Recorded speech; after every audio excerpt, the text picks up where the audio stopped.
지난주에 제가 과학 저널을 읽다가 또 참 재미난 거를 발견했습니다. 특별히 한국 사람들이 이래서 이게 그렇구나라고 하는 생각을 하게 되었습니다. 그게 뭐냐면 사람이 웃으려면요 10개의 근육이 필요하답니다. 그러니까 웃는 게 결코 쉽지 않습니다. 그러니까 웃으려고 하면 최소한 10개의 근육이 움직여야 된다는 것입니다. 근데 반대로 화내고 찡그리는 데는 몇 개의 근육이 필요할까요? 저는 최소 2배는 필요하지 않나 생각을 했습니다. 그런데 화내고 찡그리는 근육은 6개면 된답니다. 그러니까 어느 게 더 편하죠? 어느 게 쉽죠? 화내고 찡그리는 게 훨씬 쉽습니다. 그래서 저 사람 왜 이렇게 화가 많지? 그 사람이 근육을 쉽게 움직이려고 그러는 겁니다. 간단히 얘기하면. 그러니까 웃는 것과 찡그리고 화내는 것, 이게 열량도 활동도 결코 쉽지 않다라고 하는 것입니다. 우리는 흔히 인생을 속도가 아니야, 인생은 방향이야 라고 얘기합니다. 지난주에 2건의 장례가 있었습니다. 김순 권사님의 어머님과 또 한상목 집사님의 아버님이십니다. 우리 모두 알고 있듯이 광주에 못 내려갔지만 99이시고요 한상목 집사님은 88이십니다. 아무리 우리가 대단히 살아오고 대단히 누렸건 대단히 쌓아놓았건 다 소용없다는 겁니다. 왜? 그 삶의 방향은 딱 정해져 있습니다. 어떻게 되는 거예요? 죄송합니다. 죽는 겁니다. 인생의 방향은 정해져 있는 겁니다. 그런데 그 죽음이 끝이 아니라는 것을 성경이 우리에게 알려주고 있다라고 하는 것입니다. 그러니까 이런 것이, 성경은 너희가 인생을 살 때 방향은 2군데밖에 없어 라고 얘기합니다. 인생의 방향이 재능이 여러 가지 얘기를 하지만 성경은 인생의 방향은 딱 2가지야. 첫 번째, 너희가 하나님을 향하여 나아가는 방향으로 계속 갈 것이냐, 반대로 하나님을 등지고 나아가는 방향으로 갈 것이냐. 이 2가지 방향밖에 없습니다. 사랑하는 여러분, 나는 지금 어디로 가고 있습니까? 죄인된 인간은 쉬운 길로 가겠어요? 어려운 길로 가겠어요? 잘 보세요. 오늘부터 가서 내가 잘 웃는지 잘 화를 내는지. 그럼 왜 화를 내는지 쉬운 대로 간다고요. 쉬울 수밖에 없어요. 그러니까 육신이 원하는 대로 사는 게 훨씬 쉽습니다. 그게 내 생각이고 내 판단이고, 지난주에 말씀드렸지만 그렇게 결정하고 사는 사람들이 얼마나 많은데요. 야, 인생 한 번이야. 내가 힘 있을 때 최선을 다해서 놀고 먹어야지, 최선을 다해서 벌어놔야지, 노후에 떵떵거리를 내면. 우리 늙어가지만 별로 그렇지 않습니다. 저희 장인어른이 식성이 정말 좋으시거든요. 그러니까 안 먹는 게 없고 못 먹는 게 없습니다. 그러니까 전 세계 어딜 가도 다 잘 드세요. 근데 이제는 아침에 나온 반찬이 점심에 나오면 싫대요. 비린 거 맡으면 속이 안 좋아진다는 거예요. 늙으면요 다 부질없습니다. 인생 방향 정해져 있다고 하는 것입니다. 그래서 사람들이요, 노세 언제 놀자고요? 젊어서 놀자. 근데 그걸 잘 모르는 거예요. 내가 지금 어디로 가고 있는지 모르기 때문에 그렇게 말하는 거예요. 하나님을 등지는 사람들은 다 그럴 수밖에 없죠. 인생 끝났는데, 죽으면 끝나는데, 늙으면 끝나는데. 아니죠. 우리는 이 생로병사가 하나님이 정하신 죄인의 길이고, 이것이 끝나야 영원한 천국이 시작된다는 그런 사실을 우리는 성경을 통해서 분명히 알고 확신하고 믿기 때문에 오늘도 교회에 나오신 것 아니겠습니까? 이 길로 가는 것 얼마나 귀한 길입니까? 그런데 아시죠? GPS 장치가 되어 있어서 우리가 모르는 곳을 가도 요즘 마음이 편합니다. 왜? 내비게이션만 키면 돼요. 요즘 내비게이션 똑똑해서 음성으로만 얘기해도 다 길 알려줍니다. 근데 문제는 이 내비게이션은 반드시 정기적으로 업데이트해야 된다는 겁니다. 업데이트 안 하면 엉뚱한 데로 가요. 왜? 개발이 되고 또 그 주위가 달라지면 지형 지물이 달라지기 때문에 정기적으로 업데이트해야 됩니다. 그러니까 인생은 항상 새로운 정보를 받아들여야 돼요. 그래야 살아갈 수 있어요. 그러나 성경은 어제나 오늘이나 내일이나 영원토록 변함이 없으신 예수 그리스도가 저와 여러분의 모든 삶의 내비게이신 줄 꼭 믿으시길 주님의 이름으로 축원드립니다. 그래서 우리 내비게이신 예수님께서 어떻게 말씀하셨느냐, 그 기준 그리고 우리의 삶의 마지막까지 목적지를 이끄는 오직 말씀이지 않습니까? 그러니까 그 말씀이 우리의 삶의 목적과 방향을 정하는데, 죄송한데요, 모르는 열심은 자기도 죽이고 상대방도 죽입니다. 우리 모두 흔히 하지 않습니까? 무식하면 뭐예요? 용감해집니다. 이거 안 된다는 겁니다. 어떤 수간호사한테 제가 재미난 얘기를 들었습니다. 권사님인데 병원에 요새 취업 어렵죠. 취업을 했는데 정말 열심히 성실하게 하는 그런 간호사가 들어왔답니다. 대학병원인데 들어왔는데, 요즘 어떤 환자가 지금 대학병원에 왔냐면 잠을 못 이루는 환자가 정말 많답니다. 불면증에 시달리는 분들이 정말 많대요, 현대사회에. 그래서 이걸 지금 치료하는데 막 들어와서 뭐 여러 가지 뭐 약도 주고 이렇게 해가지고 어떻게 하든지 잘 수면을 깊이 잘 잘 수 있게끔 만들기 위해서, 그래가지고 수면센터에 있는데 이 간호사가 얼마나 열심히인지 의사가 처방하잖아요. 몇 시에 약을 복용하게 하는 거잖아요. 근데 어떤 환자가 왔는데 잠을 정말 잘 자고 있는데 한밤중에 막 깨웠다는 거예요. 그래서 왜 깨우냐 그랬더니 수면제 먹을 시간이라고 깨웠다는 거예요. 예. 지금 수면센터에 왜 들어왔죠? 잠 잘 자게 들어왔는데, 지금 잠 잘 자면 깨워야 돼요, 깨우지 말아야 돼요? 깨우지 말아야죠. 그런데 뭐 먹으라고 깨웠어요? 수면제 먹으라고 깨웠다는 겁니다. 뭘 얘기해요? 우리가 너무 생각과 판단에 집착하게 된다면 내가 그 일을 왜 해야 되는지 모른다는 것입니다. 오늘 교회 왜 오셨나요? 내가 지금 지난 한 주 동안 참 열심히 살지 않았습니까? 내가 지금 어디를 향해 달려가고 있는지, 왜 열심히 뛰고 있는지, 그 삶의 목적과 방향이 나를 어디로 이끌지에 대해서 내가 깨닫지 못하면 나 자신도 우리 주변의 모든 사람도 어려움에 빠뜨릴 수 있게 된다라고 하는 것입니다. 그렇기 때문에 내 삶에서 가장 중요한 것이 무엇이냐라고 하는 것, 하나님께서 오늘 우리에게 주신 삶의 모습이 무엇이냐? 세상은요 항상 요구하는 것이 고대나 지금이나 미래나 똑같습니다. 권력 자리, 돈 많이 주는 자리는 경쟁이 엄청 심합니다. 왜 명문대 들어가려고 그러죠? 명문대 경쟁 어마어마합니다. 왜 대기업 들어가려고 하는 거예요? 받는 게 다르거든. 대우가 다르거나 처우가 다르거든요. 경쟁 어마어마합니다. 저희 때 죄송합니다. 뭐 선생님, 공무원, 저희 때는 죄송합니다. 네, 안 쳤습니다. 예. 그냥 공무원은 고등학교 나오면 됐고 선생님은 전문대였어요. 다 별로 안 쳤어요.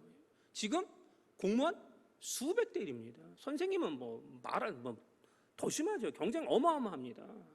저 얼마 전에 깜짝 놀랐어요. 저희 동기 목사님 가운데 딸이 있는데 이 친구가 중대 대학원 사회복지 학과를 나왔습니다. 그래서 시청에 있는 서울시청의 산하에 있는 공공기관에 이제 경력직으로 들어가기 위해서 시험을 봤는데 1차에 합격하고 2차 합격했습니다. 근데 3차에 떨어졌습니다. 근데 떨어진 게 문제가 아니라 몇 대 1이었느냐? 2000대 1이었답니다. 저 정말 깜짝 놀랐습니다. 근데 왜 그렇게 들어가려고 그래요? 사회복지학과 나와서 공공기관 들어가는 거 어렵거든요. 요즘 많이 준다, 뭐 대우 좋다 그러면 정신이 없습니다. 그런데 희생해야 돼요? 헌신해야 돼요? 또 많이 받지도 못해요? 그런 데는 경쟁이 없다는 겁니다. 오늘 우리의 삶에서 정말 중요한 것이 무엇이냐라고 하는, 오늘 본문은 유명한 본문입니다. 오늘 우리가 이 시대를 살아가면서 이 율법사처럼 살면 안 된다는 것입니다. 왜? 이 율법사는 정답을 알고 있었음에도 불구하고 예수님에게 질문을 합니다. 자기가 아는 정답을 예수님께 질문합니다. 자, 어떻게 질문하죠? 25절 주제절입니다.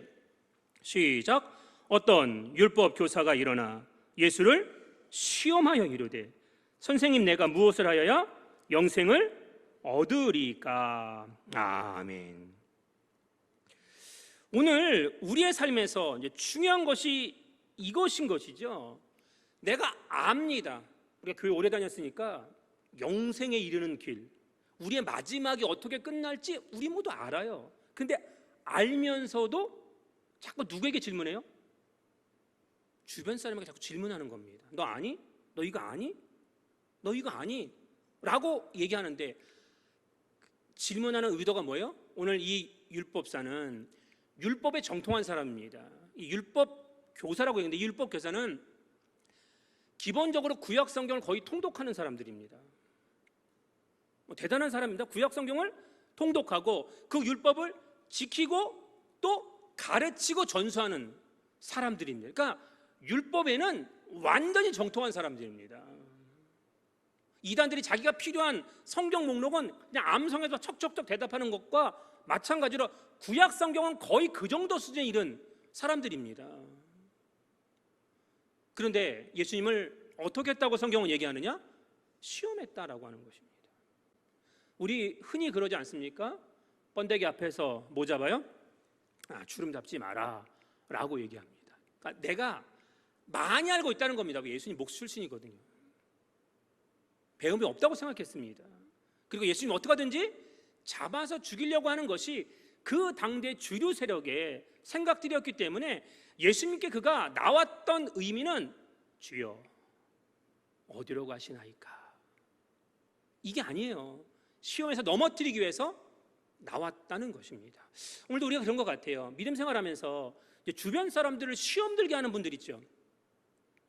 여러분, 그러면 안 돼요. 시험 들게 하면 안 되고 어떻게 해요? 그냥 위로하고 격려해서 은혜가 되게 만드시길 주님의 이름으로 축원드립니다. 아멘. 지난주 제가 인천에 작은 교회 다녀왔습니다. 위임식에 다녀왔는데 그 목사님 개척을 해서 7년 만에 이제 개척을 해서 상가에 개척을 했는데 이 상가에 개척을 해서 2년 만에 교회가 부흥할 때 불이 나가지고 상가가 전체가 전소가 됐습니다. 이 정도 되면 끝났다고 생각해야 되는데 교인들이 목사님 이거 상가 안 되겠습니다. 그냥 우리 교회를 아예 그냥 넘어가는 교회를 사는 게 좋겠습니다 해가지고 넘어가는 교회가 좀 되게 많거든요. 그 교회를 작은 교회를 사가지고 전체를 갖다 리모델링을 다 했습니다. 편백나무를 하면서. 근데 제가 느낀 게 있어요. 아 그래, 이게 은혜가 되고 부흥되는 교회의 특징이 뭐냐면 다 마스크 썼잖아요. 예? 그런데 누가 어떤 얘기를 해도 교인들이 그냥 아멘 아멘 아멘 해서 조는 사람이 하나도 없어요. 그래서 눈이 다 살아있어요. 우리는 지금 절반이 졸고 있어요. 네, 지금 오늘 인터넷 내보내지 말아야지. 네. 이게 달라요. 그냥 야 살아있어요. 그냥 살아있어. 무슨 한 30명 정도 모였나요?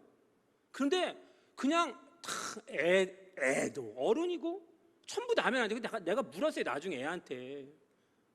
그 조그만 초등학생 같은데 초등학교 한 2, 3학년 그래서 너 아멘이 뭔지 아니? 그랬더니 어렸을 때부터 예배 드려서 어른들이 그냥 아멘해서 아멘하는 거예요. 그러니까 따라한다는 거죠. 따라한대로. 이런 걸 얼마나 따라하는 게 좋아요. 우리는 같이 오면 엄마 아빠 맨날 줘라. 네. 알고 있어요. 예배 시간 졸면 안 돼. 알고 있어요. 그런데 내가 나 스스로 시험에 빠뜨리고 주변 사람도 시험에 빠뜨리는 겁니다. 그러면 안 된다는 겁니다. 우리가 믿음의 주여 온전케 하시는 예수 그리스도를 바라보는데 그 그리스도의 장성한 분량에까지 이르기 위해서 다른 사람, 약하고 힘들고 어렵고 모르는 사람을 도와줘야 되는데 오히려 나를 시험하게 하면 안 된다라고 하는 것입니다. 제가 이 본문을 읽으면 늘 잊지 못하는 한 분이 있어요. 그분이 연대 출신인데요, 장로님입니다. 고등부 이제 부장을 하시는데, 그 교회는 교육전사 중에 제일 괜찮은 사람을 뽑아서 고등부에 올립니다. 그리고 1년 동안 테스트를 해요. 그래서 그 장로님이 오케이 하면 전임 전사님이 될 수 있고, 그 장로님이 오케이 안 하면 옷 벗고 나가야 됩니다. 예. 그래서 제가 고등부 교육전사로 올라갔습니다. 이제 신년 졸업할 때. 가는 첫날 성경 공부를, 그 장로님이 만만치 않고 성경 공부에 모르는 걸, 핵심적인 걸 막 물어보면 전사님이 그런 것도 모르시고 가르치시나요? 이렇게 얘기한다고 하는 소문을 알기에 엄청 준비해 갔습니다. 근데 그 교주하고는 전혀 상관없는, 전사님 죄송한데 제가 모르는 게 있다는 거예요. 그래서 장로님 뭘 모르시는데요? 그랬더니 장로님이 하시는 말씀이, 사도신경에 저리로서라고 하는 말이 있는데 그 저리로서가 무슨 뜻인가요? 순간 얼마나 당황했던지. 신학교 때 배운 적이 없거든요. 예. 지금 사도신경이 개정됐기 때문에 지금 하지만 그때는 정말 몰랐습니다. 근데 불현듯 살짝 넘겼는데, 영어 성경을 갖고 있었거든요. 순식간에 딱 그래서 그것으로부터입니다 라고 얘기를 했어요. 그때 그냥 넘어가더라고요. 예. 그래서 그 교회에서 전임 전사가 됐습니다. 네. 서울 만만치 않습니다, 여러분. 예. 똑똑한 사람 많아요. 그런데 이 똑똑이 다른 사람을 넘어뜨리는 똑똑이면 그건 아닌 겁니다. 오늘 우리 주변을 둘러보세요. 참 열심히 최선을 다해 성실하게 사는 분들, 우리가 어떻게 하면 조금 더 위로해주고 조금 더 격려해주고 손을 잡고 함께 걸어갈 수 있을까라고 하는 것. 예수님께서 정답 알고 있는 이 율법사에게 얘기하잖아요. 율법사가 제가 다 알아요.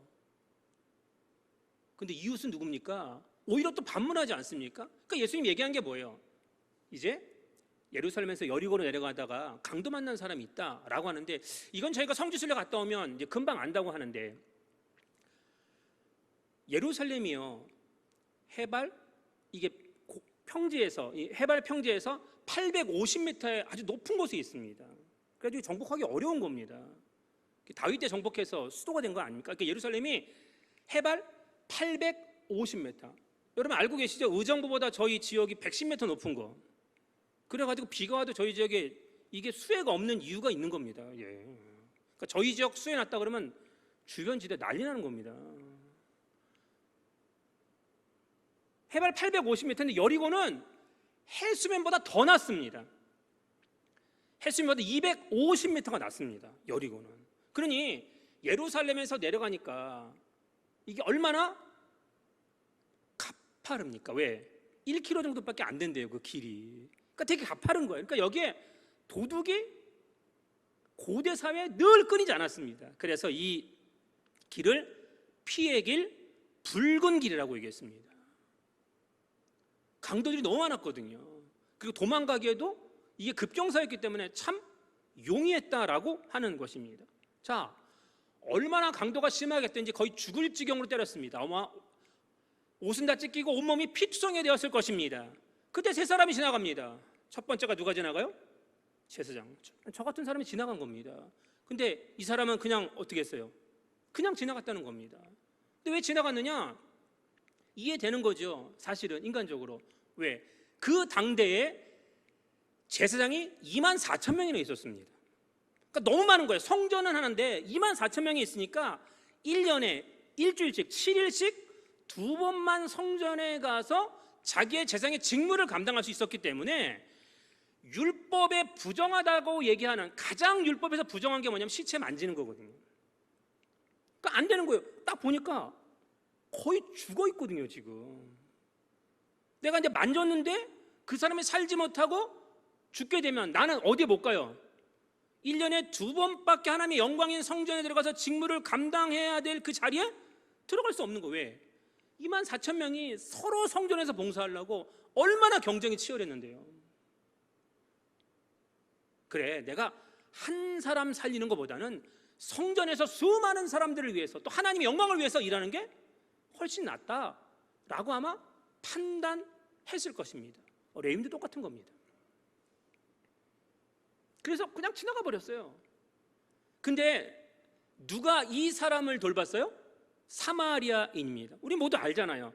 사마리아인이라고 하는 이 분들은 남유다와 북이스라엘이 솔로몬의 범죄로 인하여 나뉘어질 때 북이스라엘의 12지파 가운데 10지파가 갔습니다.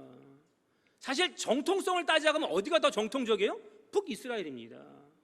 근데 남유다에 유다와 베냐민 지파가 있었지만 남유다에 예루살렘 성전이 있었거든요.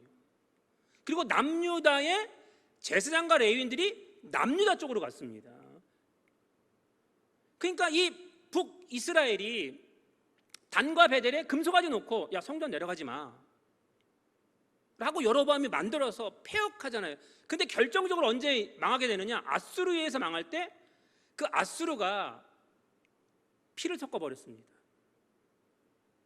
여인들한테 아수르의 자식을 다 낳게 혼혈시켰다. 혼혈 정책을 썼다고요. 고대사회는 뭐 인권, 뭐 도덕 이런 거 없으니까요. 그러니까 그 북이스라엘을 대할 때마다 남유다 사람들은 같은 혈연 관계이지만 얘네는 이방 민족의 피가 섞였다고 해서 사람 취급 안 해요. 짐승 취급했어요. 그러니까 사마리아로 가는 것조차 인정되지 않은 겁니다. 그럼 사마리아인이 지나가면 함께 걸어가면 돼요, 안 돼요? 안 됐습니다. 부정한 거로 봤어요. 이렇게 같이 앉을 수 있나요, 없나요? 같이 못 앉습니다. 그 정도로 죄악시했다는 거죠. 그런데 그 사마리아인은 자기의 여행을 멈추고 그 피투성이에 대한 그 사람을 온몸으로, 그 피가 다 묻을 거 아니에요. 나귀에 다 안 묻겠습니까? 다 묻는 거예요. 그리고 주막까지 데려갔습니다. 그리고 돈도 주면서 더 돌봐 주라. 내가 갔다 와서 비용이 더 들면 어떻게 하겠다고요? 다 비용을 지불하겠다라고 이야기하고 있습니다. 그래서 예수님이 이 악한 율법사에게 이렇게 질문합니다. 자, 36절입니다. 36절 시작. 내 생각에는 이 세 사람 중에 누가 강도 만난 자의 이웃이 되겠느냐. 아멘. 알아요. 율법사가 다 알아요. 그런데 그러면서도 정말 이 사마리아 사람처럼 죽음에 이르기 이전에 초죽음이 되어 있는 그 피투성이의 상태가 되었을 때 이 사람에게는 누가 이웃이냐? 제사장이냐? 레위인이냐? 아니면 너희가 짐승 취급하는 사마리아인이냐? 할 때 방법이 없죠. 근데 약간의 양심은 있어요. 율법사가 뭐라고 얘기하죠? 37절 시작. 이르되 자비를 베푼 자니이다. 예수께서 이르시되 가서 너도 이와 같이 하라 하시니라. 아멘. 오늘 우리가 이 땅에 살면서 아는 것을 행하지 않는 것 때문에 문제입니다. 삶 끝나면 천국 간다는 거 알아요. 그런데 끝까지 믿음 지켜야 되는 거예요. 이거 지키기 쉽지 않아요? 그러나 지켜야 되는 거예요. 알아요. 아는데 행함이 없는 거잖아요. 잘 보십시오.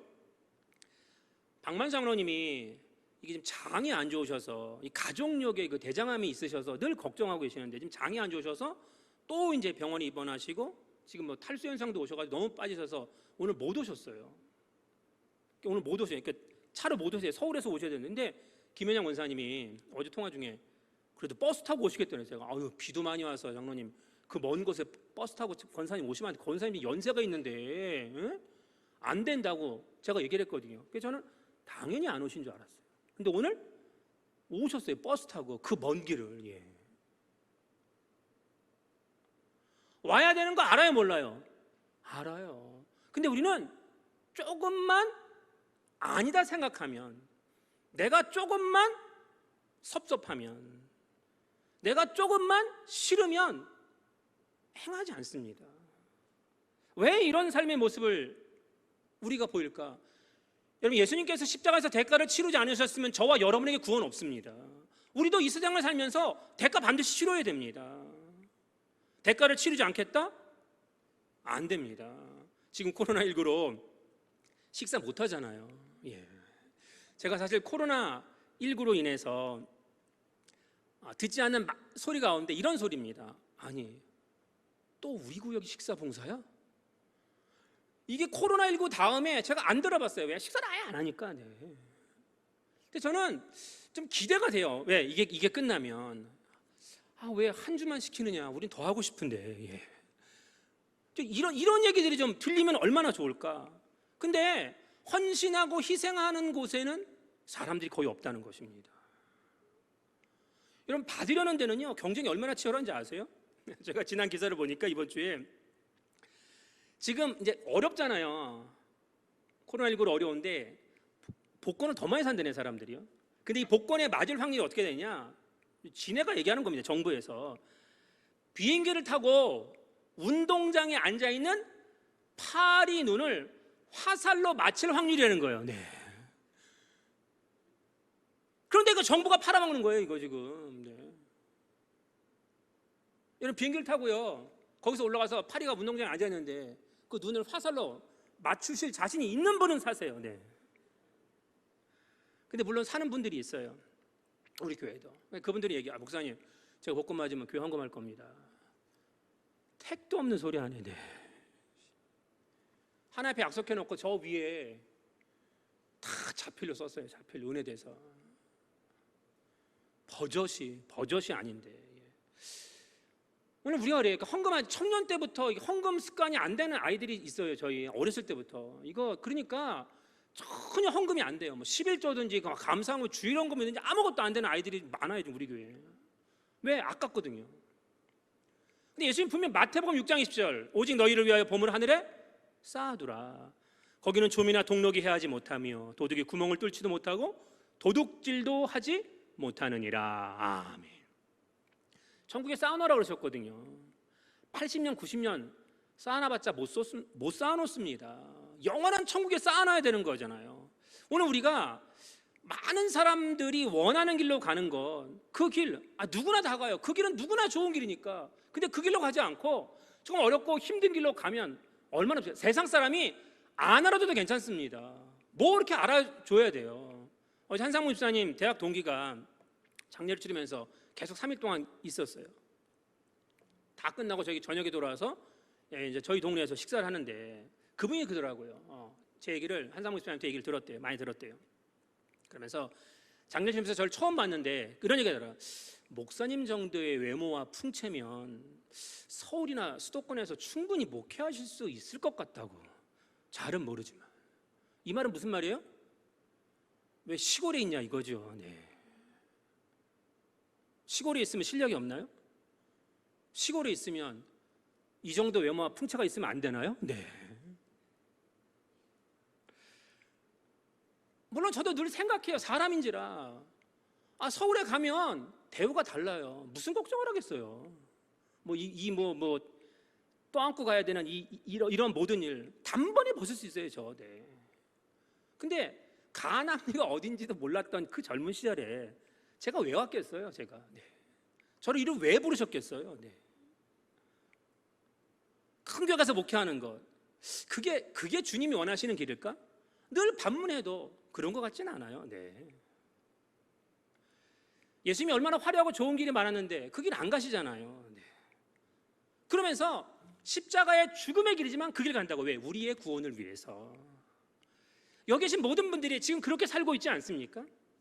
누가 뭐라 그래도 우리의 삶에서 가장 중요한 사람은 무엇을 하여야 영생을 얻으리이까.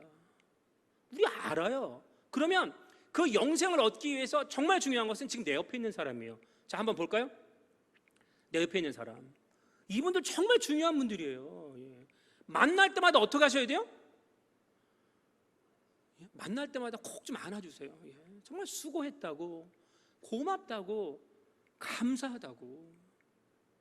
그래야 이 믿음 지킬 수 있는 거예요. 결코 쉽지 않아요. 율법사가 예수님을 시험하는 판국에 교회 내에서 시험 들어서 문제지 밖에서는 시험 안 들어요.